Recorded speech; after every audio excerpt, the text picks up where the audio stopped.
Good morning sir. Good morning.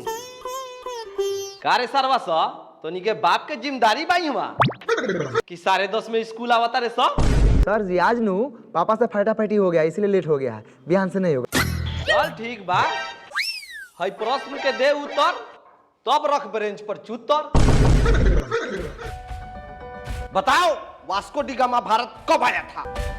Vasco डिबा वाला Vasco D gamma साला कहता नहीं वास्को डी गामा त डिब्बा वाला कइले बारत।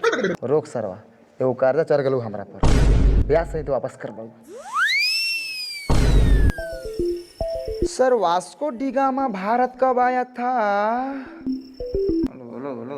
अभी नहीं ख्याल सर, अभी याद नहीं आ रहा है, लेकिन बाप के कसम खा के कह रहे हैं को आया था।